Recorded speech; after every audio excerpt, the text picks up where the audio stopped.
Ahora estamos en Lima y estamos con un gran triunfador, Chinito del Ande, justo el día de San Valentín. ¿Cómo está, Chinito? Saludos para Full Ritmo, maestro. Muchas gracias, Julián, muchas gracias. Feliz. Y bueno, saludar para Full Ritmo. Con todo cariño, tu amigo Chinito del Ande. Mira, yo tengo 3 años lejos de Lima, y tú sabes, yo te conocí en Arequipa, y en Arequipa revientas todos los locales, pero en Lima ya, ¿cuántos años que estás reventando ya? Bueno, yo tengo 2 años trabajando aquí. Ya 2 años trabajando. Gracias a Dios. Y bastante hinchada, ¿no? Sí, maravilloso. ¿Y qué novedades musicales para este año, maestro? Un proyecto, bueno, un tremendo proyecto que tenemos preparado. Bueno, va a salir a fin de año todavía, Ya. para regalar en año nuevo. Tenemos material de trabajo bastante que le estamos regalando al público y algunos mercados recién están ingresando.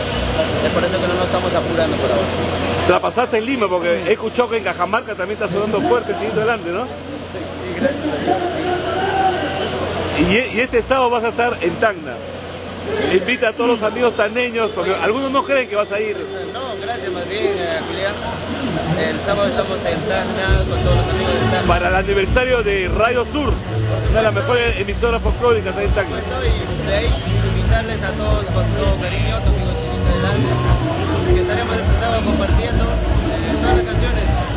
Y bueno, felicidades por su aniversario de la radio. Y bueno, ahí estaremos, Julián, celebrando lo grande. Chinito, un consejo para los nuevos valores. ¿Cómo Chinito del Ande está triunfando, ¿no? ¿Cuál es el ingrediente? ¿Cuál sería la clave para triunfar en el huayno? Mucho esfuerzo, bastante humildad y tener mucha fe en Dios. Esfuerzo, humildad y tener fe en Dios. Porque el triunfo no viene de la noche a la mañana tampoco, ¿no? Hay que trabajar duro. Claro. Ya, Chinito, despídete para Full Ritmo. Esta página la ve todo el mundo, maestro. Viajes a Europa, ¿hay proyectos para viajar a Europa? Por supuesto, sí. Sí, ¿no? Al extranjero, estamos yéndonos a mediados del año. Y bueno, que Dios lo diga. Muchas gracias también. Gracias por ritmo.